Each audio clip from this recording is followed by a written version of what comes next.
The galaxy called her a criminal. The human billionaire called it theft.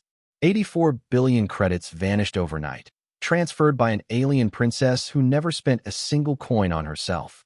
But when the truth behind the stolen fortune emerged, two civilizations discovered a war fought without weapons, where the greatest battle was deciding who was worth saving. Welcome to Galactic Contact. Thank you for joining us today. We wish you a wonderful viewing experience and a day filled with happiness. Now, let's begin this extraordinary story.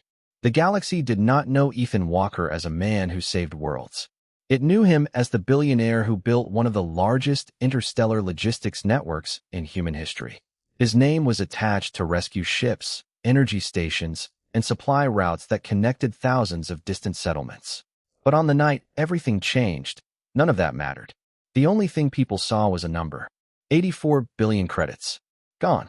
Ethan stood alone inside the financial command center of Walker Industries, watching the transaction record appear on the transparent display. The transfer was impossible, not because the security failed, because it had not. Every authentication layer had approved the movement. Every authorization code matched. The system had not been broken. It had been used exactly as designed. Run the verification again, Ethan said. Daniel Brooks, the company's chief financial officer, looked at the data beside him. We already did. Run it manually. Daniel hesitated. Ethan noticed. He always noticed small things. Daniel. The older man exhaled and opened the raw access records. Seconds later, the same result appeared. No breach. No external attack. No stolen credentials. Ethan stared at the screen. Who authorized it? Daniel did not answer immediately. That silence told Ethan more than words. Who? Daniel finally looked up. Princess Lyra Valen. The room became quiet. Lyra Valen. Aurelian royal representative. Diplomat. Negotiator. The alien princess who had spent years arguing for cooperation between civilizations. She was not a hacker. She was not a military commander. She was someone who understood laws better than most people who created them.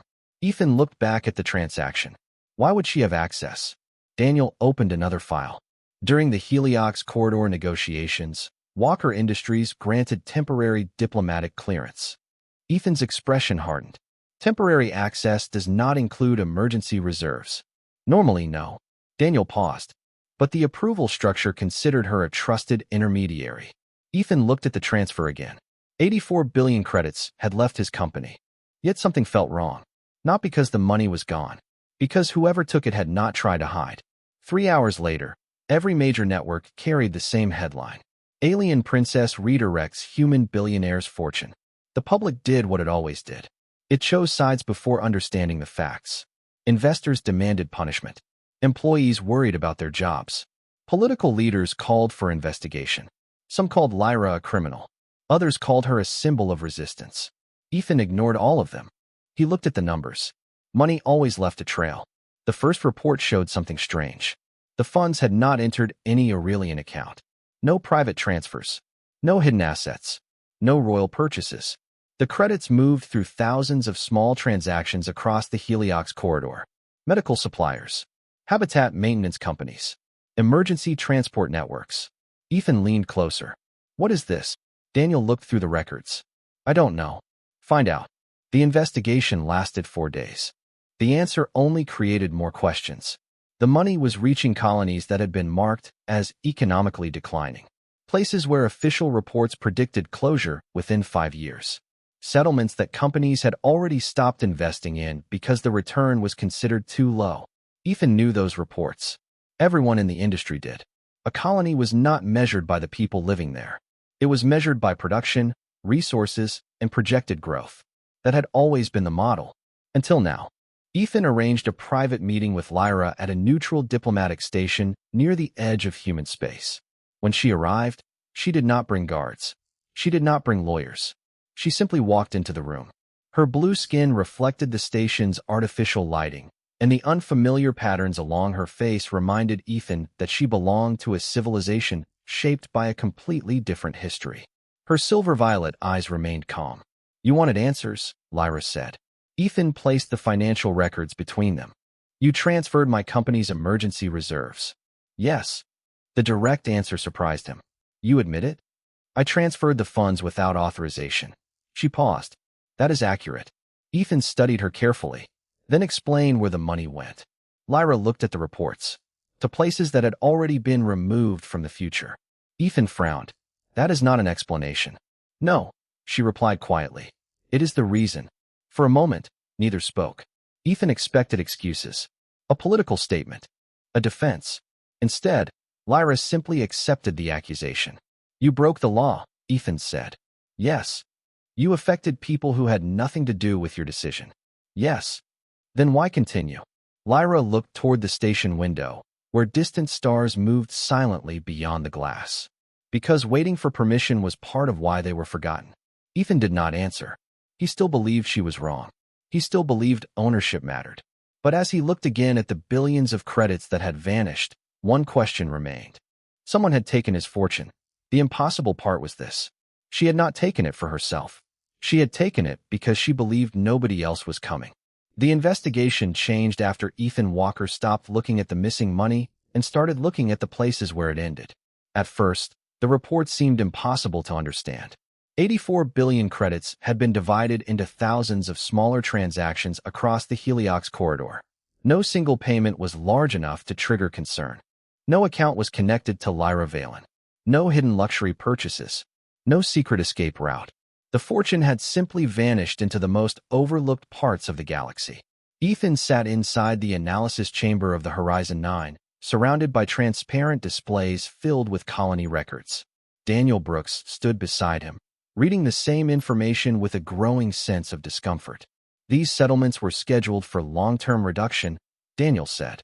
Ethan looked at the data. Reduction means closure. Eventually. How many? Daniel hesitated. 42 registered colonies. 37 still inhabited. Ethan looked up. Still. Daniel did not answer immediately. The word had already explained too much. The Heliox corridor was not empty space. It was a region filled with small human and alien communities built around energy stations, mining platforms, and transport hubs. They were not wealthy. They were not strategically important. But they were alive. Ethan had seen these reports before. Every year, thousands of evaluations passed across his desk. Population, output, cost, risk. The numbers determined where resources went. The numbers decided what mattered. He never imagined those same calculations could become a reason for people to disappear. Find the first destination, Ethan said. Daniel opened the financial path. The trail led to a civilian transport company operating near Vera, 12. The owner appeared through a damaged communication channel. His name was Thomas Reed. He looked like someone who had spent years repairing equipment that was never meant to last this long. Mr. Walker, Thomas said. I didn't expect you personally. Ethan ignored the comment. My company's emergency funds passed through your network. Thomas looked down briefly. Yes. Where did they go? A quiet moment followed. To keep people alive. Ethan's expression hardened slightly. That is not a financial report. Thomas looked at the camera. No, it is a human one. The answer irritated Ethan because it was emotional. He preferred facts, numbers, evidence. But then Thomas sent the maintenance records. Reactor failures, medical shortages, evacuation delays, not dramatic disasters, slow failures, the kind that happened when nobody considered them urgent. You accepted stolen money, Ethan said. Thomas nodded. Yes. You knew it was illegal. Yes. Why? Thomas looked toward the old cargo bay behind him. Because every official request we submitted was answered with a calculation. Ethan stayed silent. How many people can you support? How much energy does the colony produce? What is the projected return? Thomas paused. Nobody asked how many people were still waiting. The transmission ended. Ethan did not speak for several minutes. Lyra arrived at the station later that evening. She had expected anger. She received something more difficult. Questions. You knew about these colonies, Ethan said. She stood near the observation window, watching distant stars move beyond the glass. Yes. You knew the funding system was failing. Yes. How long? Lyra was quiet. Long enough to know waiting would have consequences. Ethan looked at her. And that gave you the right to take my company's reserves? Lyra turned toward him. Her blue skin reflected the station lights, and the unfamiliar patterns along her face shifted slightly as she moved. No, the answer surprised him. No. It gave me a reason. She looked at the colony records between them. Not permission, Ethan studied her carefully. That distinction mattered. Then why did you do it? Lyra touched the damaged maintenance report on the display. Because I watched committees discuss these places for years.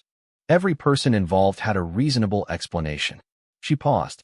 And every year, fewer people were left to explain things to. Ethan looked away. He wanted a simple answer. A villain. A justification. Something that would allow him to place the blame somewhere and move forward. Lyra did not give him that. I knew my decision would hurt people, she said quietly. Workers. Companies. Families connected to those resources. Ethan looked back at her. Then why continue? Lyra's voice lowered.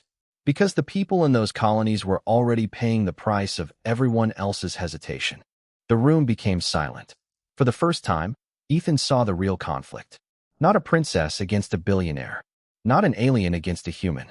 It was a question neither of them could avoid. How much damage could happen while everyone waited for the perfect decision?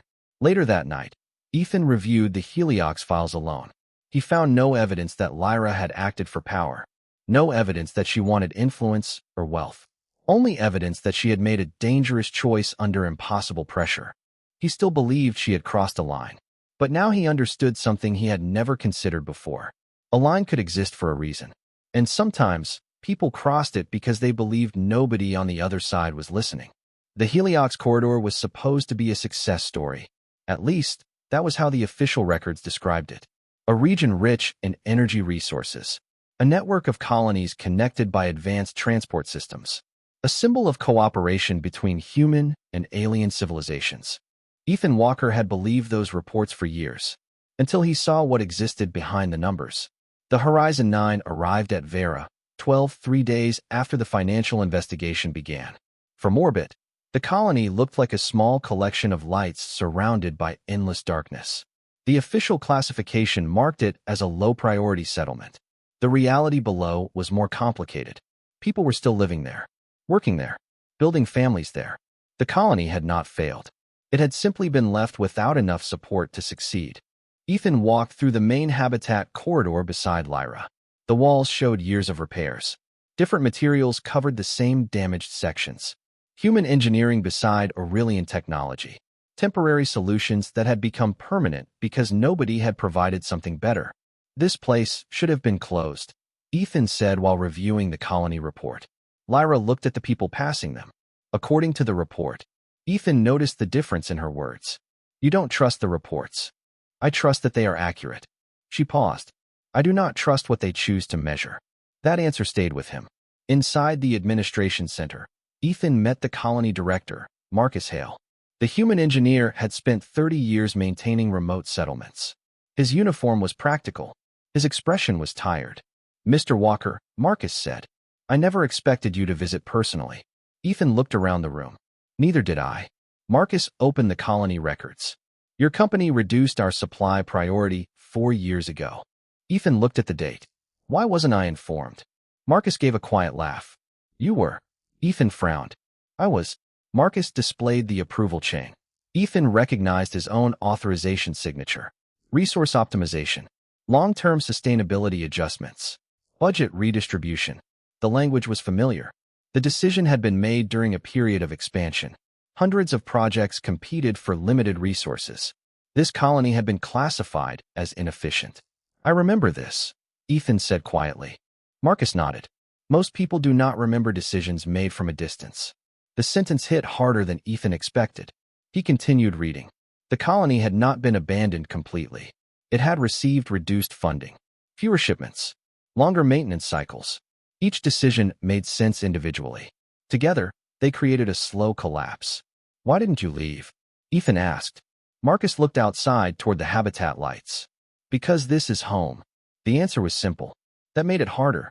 Later, Ethan inspected the colony's energy system.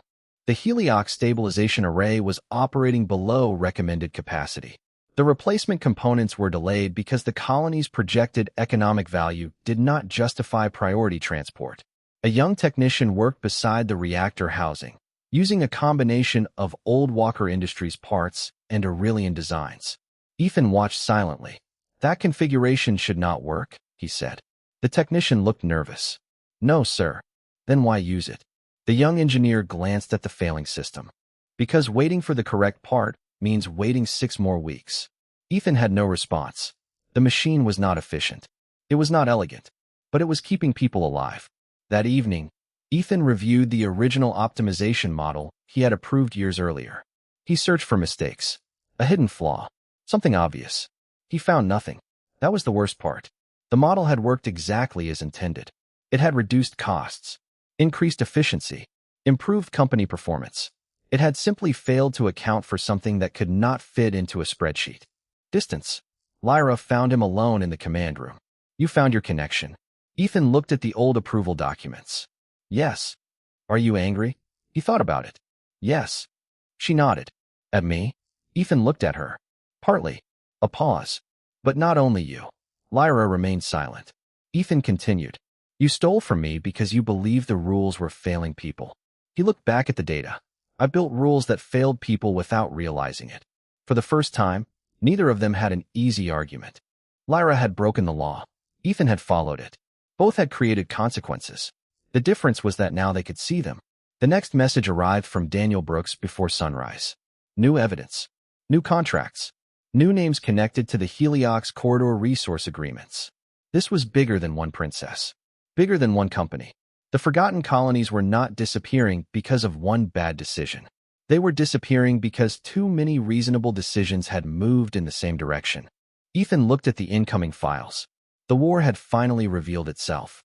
There were no weapons, no armies, no battlefield, only contracts, calculations, and thousands of people waiting for someone to notice they were still there. The Heliox corridor investigation changed the moment Ethan Walker realized the problem was not one person. It was a chain of decisions spread across decades, companies, and governments. No single document said, abandon these colonies. No official order demanded people leave. The reality was more subtle. Support was reduced. Maintenance schedules extended. Transport routes became less frequent. Each decision had a reasonable explanation. Together, they created a future where some people simply stopped being considered. Ethan sat inside the Horizon 9's command room, reviewing the recovered contracts. The display showed hundreds of agreements between resource companies, transport networks, and regional authorities. Lyra stood beside him, silent. They never broke the law, Ethan said. She looked at the data, not in a way anyone could easily prove. Ethan opened another file. That is the problem. The Heliox resource system was complicated by design. The element itself was valuable, but extracting it required constant infrastructure support. Stabilization arrays, processing stations, long-range supply routes. A colony could survive without major profits, but only if someone accepted the cost of maintaining it. The corporations controlling the corridor had discovered a different solution. If a colony became too expensive, reduce support.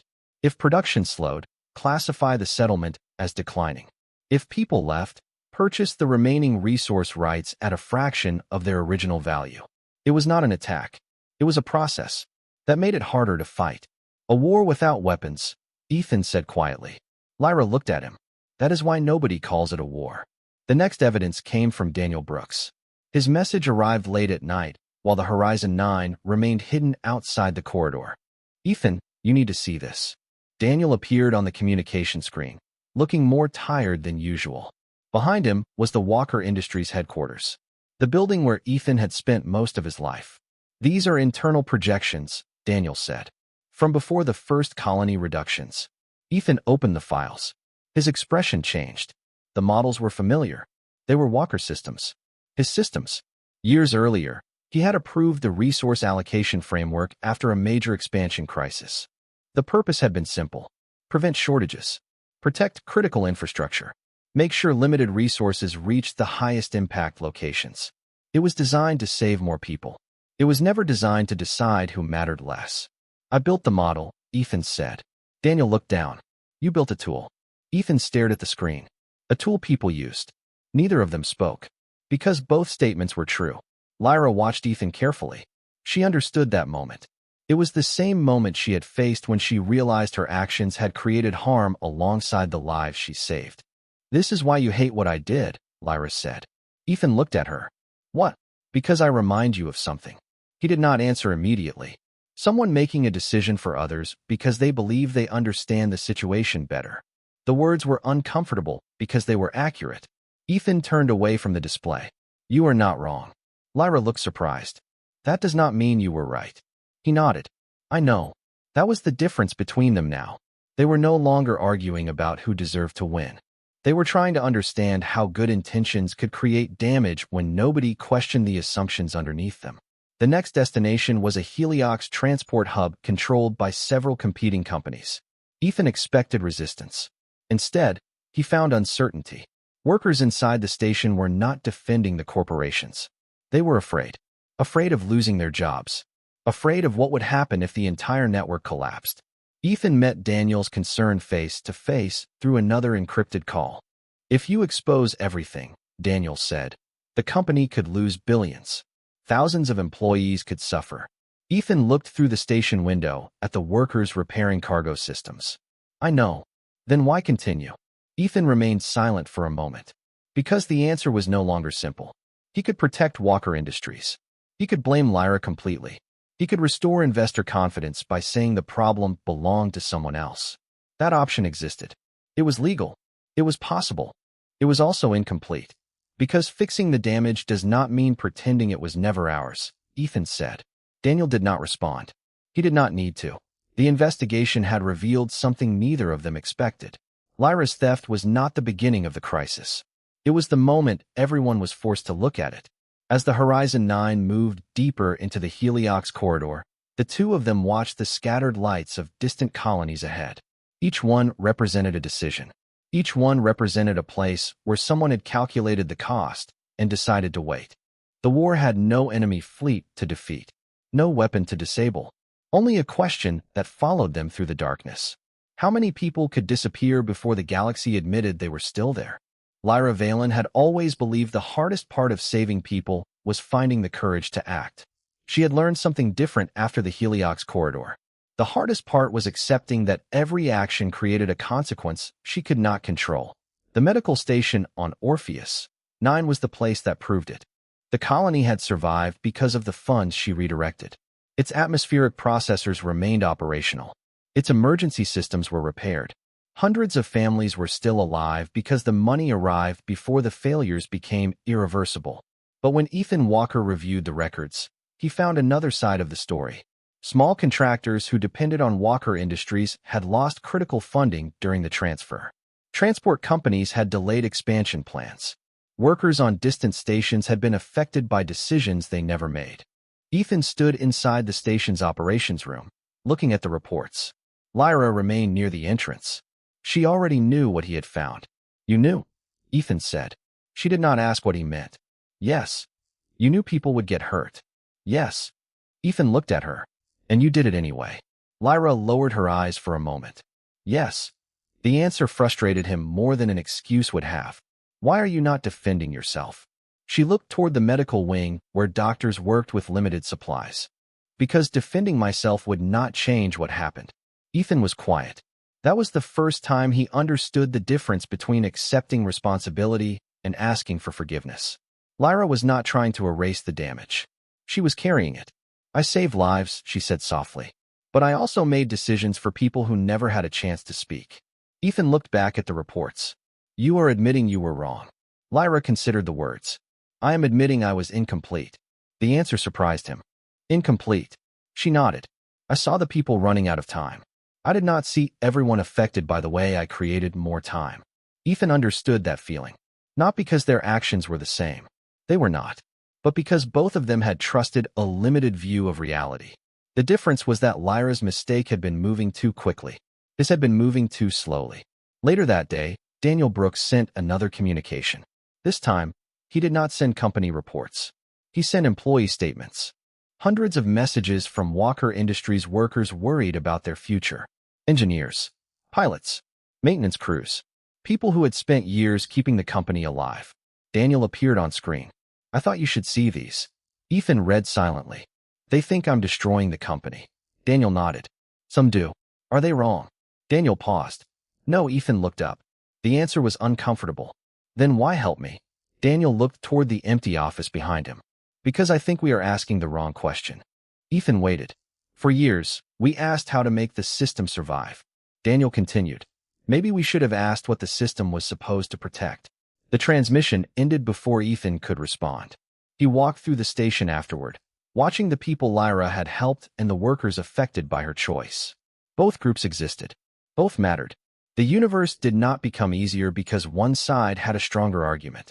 That evening, Ethan and Lyra stood beside the colony's damaged heliox stabilization array. The massive structure rotated slowly above the settlement, consuming energy to maintain the region's resource balance. This is why the corridor was abandoned, Ethan said. Lyra looked at the machinery. Because it was expensive. He nodded. Because nobody wanted to pay for something that did not create enough profit. Lyra looked at him. And yet people lived here. Ethan did not answer. He did not need to. The next report arrived from the deeper Heliox network. New evidence. New contracts. A hidden agreement between several resource alliances. They had not planned destruction. They had planned acquisition. Wait until settlements weakened. Purchase rights afterward. Let economics do what weapons could not. Ethan read the document twice. They turned survival into a market opportunity. Lyra looked at the screen. Yes. And you thought stealing my fortune was the only way to stop it. She was silent. Then she answered honestly. I thought it was the fastest way. Ethan looked at her. Fast is not always right. Lyra nodded. I know. That was the moment their conflict changed. Not because Ethan forgave her. Not because Lyra was proven correct. But because both understood the same uncomfortable truth. The galaxy had created a problem where every available choice carried a cost. The question was no longer who was right. The question was who was willing to pay attention to the people carrying the consequences. The discovery inside the Heliox corridor forced Ethan Walker to face the part of the crisis he had avoided the longest. The system was not broken. It was functioning exactly as people had designed it. That was what made it dangerous. The Horizon 9 remained docked at a remote maintenance platform while Ethan, Lyra, and Daniel reviewed the complete resource allocation history. Every decision had a reason. Every reduction had a justification. Every abandoned route had a financial explanation. The problem was not one careless person.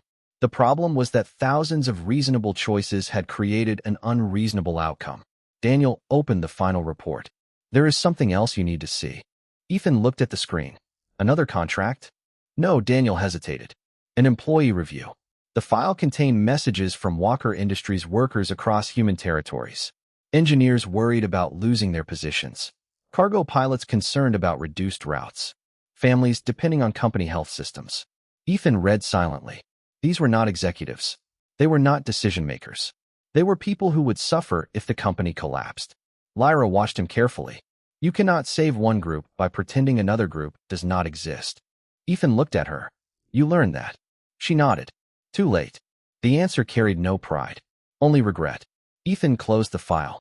I thought the hardest part would be proving you were wrong. Lyra looked toward the station window. And now I think the hardest part is admitting everyone was partly wrong. The next day, Ethan returned to Walker Industries headquarters through a secure connection. He did not expect a warm welcome. He received exactly what he expected. Board members questioned his decisions. Investors demanded stability. Legal advisors warned him that accepting responsibility could expose the company to enormous consequences. One executive spoke carefully. Mr. Walker, if you admit the company contributed to this failure, the market will punish us. Ethan looked at the man across the screen. The market already punished the people who lived there. Nobody answered. The silence was not agreement. It was discomfort. Ethan understood. Because he had once sat on the other side of that conversation.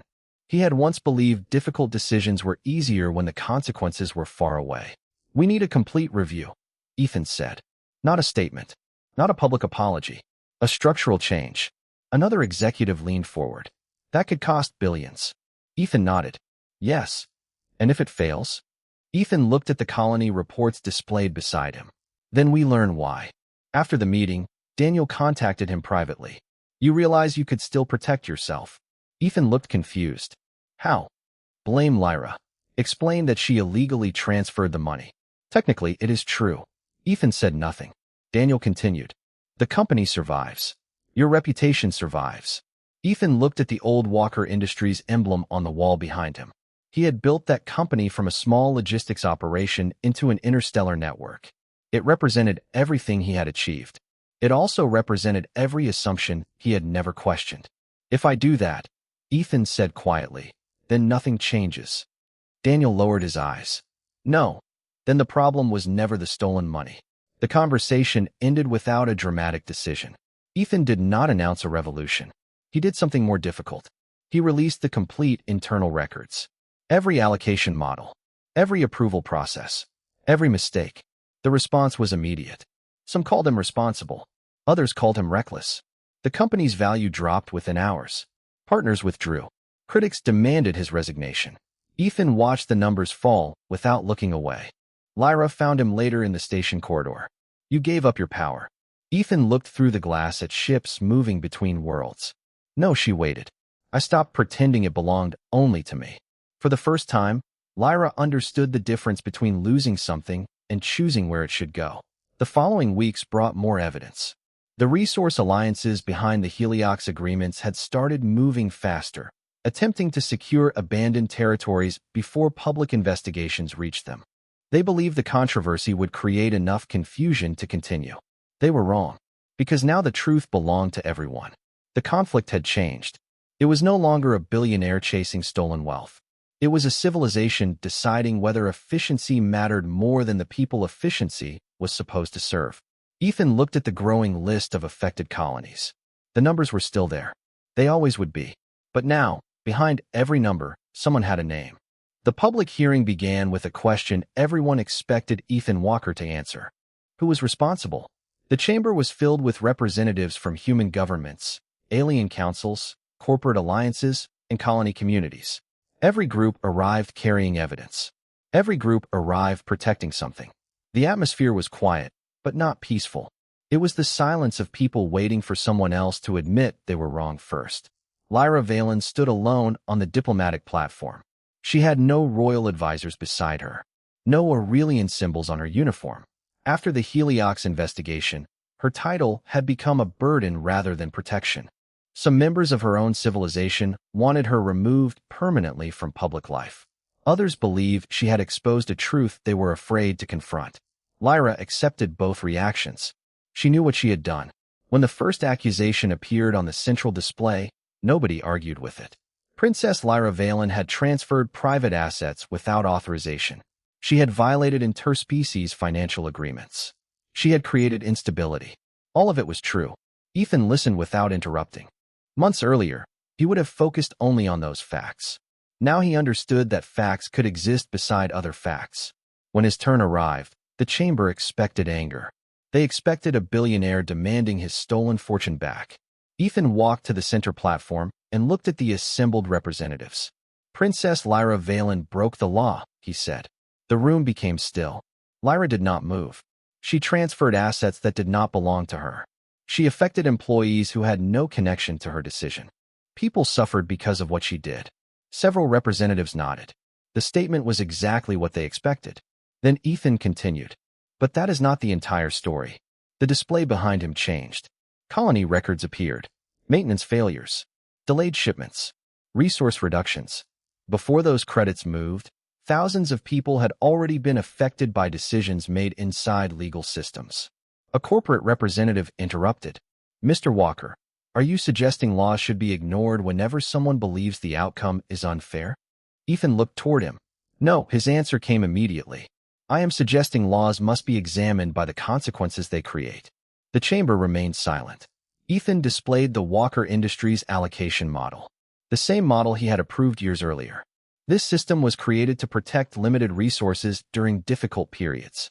It was not designed to harm anyone. He paused. But a system does not need harmful intentions to create harmful results. The words carried more weight because Ethan included himself. He was not standing outside the problem. He was part of its history. Lyra watched him carefully. She understood what he was giving up. Not money. Not reputation. Something harder. The belief that being successful meant being correct. During the second phase of the hearing, Daniel Brooks presented the employee reports. Workers affected by the financial disruption. Families concerned about their future. Small companies connected to Walker Industries. The evidence complicated everything again. There are no innocent sides here, Daniel said. Only people who carried different consequences. That statement changed the room, because it removed the comfort of choosing a single villain. The final evidence came from the resource alliances behind the Heliox agreements. Their actions were legal. Their contracts were valid. Their profits were protected. But the pattern was clear. They had benefited from settlements becoming weaker. They had waited for communities to lose value before acquiring their remaining rights. The hearing lasted 12 hours. No one left satisfied. That was why the final agreement had a chance. Lyra accepted permanent removal from her royal authority. The stolen funds would not return to corporate ownership. They would become part of an independent interspecies recovery network supervised by multiple civilizations. Walker Industries would undergo a complete restructuring. Ethan would lose direct control of the company he built. When the decision was announced, there was no celebration, no victory speech, only consequences being accepted. Outside the hearing chamber, Lyra stood beside the observation window, watching ships move through the station. "You could have saved yourself," she said. Ethan looked at the stars. "Yes." "You could have blamed me." He nodded. "Yes." A quiet moment passed. "Why didn't you?" Ethan looked back at her. "Because that would have been the easiest answer." Lyra studied him. "And you no longer trust easy answers." Ethan looked at the distant lights of the Heliox corridor. "Not when they leave someone else carrying the cost." For the first time since they met, neither of them needed to prove they were right. They had already learned something more difficult. Being responsible was not about having perfect choices. It was about accepting the consequences of imperfect ones. The aftermath of the hearing was not a victory. It was a beginning. For the first time in decades, the Heliox corridor was no longer a collection of distant coordinates on financial reports. It had names, families, engineers, entire communities that had survived because ordinary people refused to disappear quietly. But rebuilding trust was harder than exposing the truth. Ethan Walker learned that within days. The same people who demanded accountability also demanded stability. Employees wanted to know if their jobs would exist next year. Investors wanted to know if Walker Industries could survive. Colony leaders wanted guarantees that they would never again become numbers on a forgotten spreadsheet. Ethan understood every concern. That was the uncomfortable part. The people questioning him were not wrong. Inside the new transition committee, Daniel Brooks placed 3 reports on the table. "These are the projected outcomes." Ethan looked through them. The first showed the cost of restructuring Walker Industries. The second showed the economic damage caused by delaying changes. The third showed the consequences if nothing changed. Every option had a price. "There is no perfect solution," Daniel said. Ethan closed the reports. There never was. Across the room, Lyra watched silently. She had spent her life surrounded by leaders who searched for perfect answers before taking action. Ethan was different now, not because he had stopped caring about consequences, because he had finally accepted that consequences existed even when people refused to look at them. The first major reform was the creation of the Interstellar Resource Accountability Network. It was not controlled by humans alone. It was not controlled by the Aurelian Empire. Representatives from multiple civilizations would oversee resource decisions, emergency support, and colony evaluations. Some governments opposed it immediately. They feared losing authority. Some corporations opposed it because transparency reduced their advantages. Even some colony leaders questioned whether another organization could truly solve a problem created by many organizations. Ethan understood the doubt. Trust was not created by promises. It was created by repeated actions. Months later, Ethan returned to Vera, 12. The colony was still imperfect. The old structures remained. The damaged systems still showed years of neglect. But the atmosphere was different. New supply routes were active. Engineers from different civilizations worked side by side. Arguments filled the maintenance halls. Ethan noticed that first. People were arguing about solutions instead of whether anyone cared. Lyra stood beside him near the colony's central reactor. "You are disappointed," she said. Ethan looked at the repaired stabilization array. "Why would I be?" "Because it is not fixed." Ethan shook his head. "Nothing important gets fixed that quickly." Lyra looked at him. "A year ago, you would have wanted a complete result." He considered that. "A year ago, I thought results mattered more than the process that created them." The admission was quiet, but Lyra understood what it meant. Ethan was no longer trying to rebuild the image of Walker Industries. He was trying to rebuild the relationship between power and responsibility. The same applied to her. The Aurelian Council had offered her a path back to influence if she publicly separated herself from the controversy. A carefully written statement. A controlled return. A restored title. She refused. Not because she hated her past. Because she understood something she had missed before. Protecting people without allowing them a voice was another form of control. She chose a different role. Not a princess saving others. A representative listening to them. Years later, historians would still debate the Heliox crisis. Some would call Lyra a criminal. Some would call Ethan a failed businessman who sacrificed his own creation. Others would argue that both of them changed the direction of interstellar civilization. But the people who lived in those colonies remembered something simpler. They remembered that someone finally looked closely enough to see them. On the final voyage of the Horizon 9, Ethan placed an old repair tool beside the navigation console. The handle was worn. The metal was scratched. Lyra recognized it immediately. "You still keep that?" she asked. Ethan looked at the tool. "It still works." She smiled slightly. "That is a very human answer." Ethan looked out at the stars. "Maybe." A pause followed. "Or maybe it is just a reminder." Of what? He watched the distant lights of countless worlds moving through the darkness. That broken things are not always worthless. The ship continued forward. Behind them was a galaxy that had learned a difficult lesson. Progress was not measured by how many worlds could be reached. It was measured by whether anyone was willing to notice the worlds left behind. And somewhere between human ambition and alien wisdom, a new understanding survived.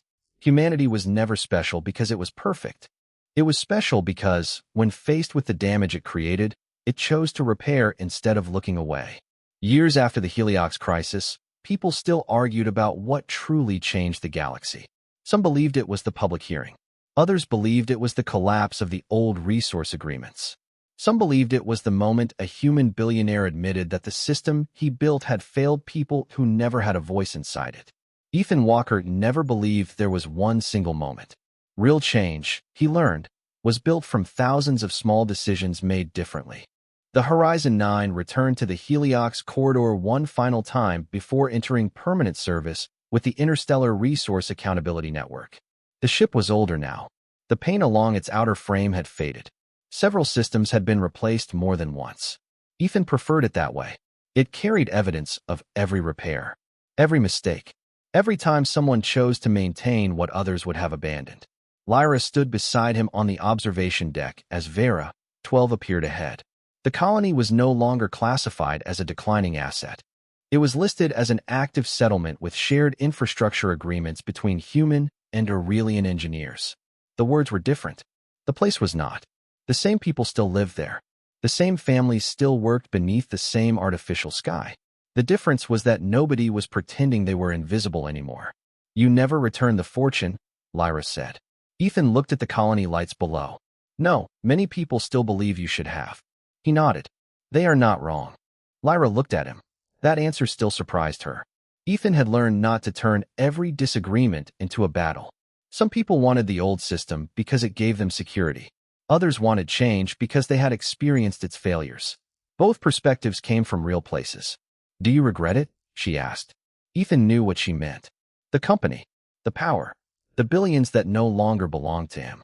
He thought about the years spent building Walker Industries, the decisions made in distant offices, the confidence that came from seeing only the numbers that reached his desk.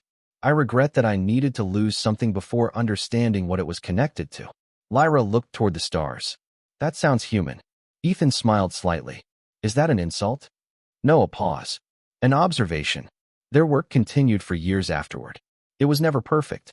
The new network faced opposition. Some governments withdrew support. Some corporations found new ways to avoid transparency. There were still conflicts, still mistakes, still people who believed the old methods were faster. Ethan accepted that. A civilization did not become better because it created a perfect system.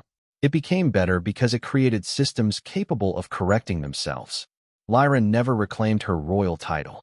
When the Aurelian Council offered her a path back to influence, she declined. She remained involved in interspecies negotiations, but she refused to stand above the people affected by her decisions. She preferred standing among them, listening before acting. Years later, a student asked Ethan during an interview what he considered his greatest achievement. The interviewer expected him to mention the company, the ships, the infrastructure network. Instead, Ethan looked down at the old repair tool resting beside his desk. Keeping something alive after realizing you were part of the reason it was damaged.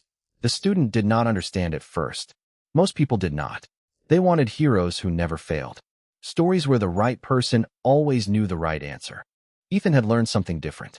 The most important choices were often made by people who knew they might be wrong and acted carefully anyway. The final recorded message from the Horizon 9 was never about wealth, never about power, never about the stolen fortune that started everything. It was a simple maintenance report from a small colony near the edge of explored space. A human engineer and an Aurelian technician had repaired an aging system together. The work was ordinary. The result was not. Two civilizations that once measured each other through suspicion had learned something quieter.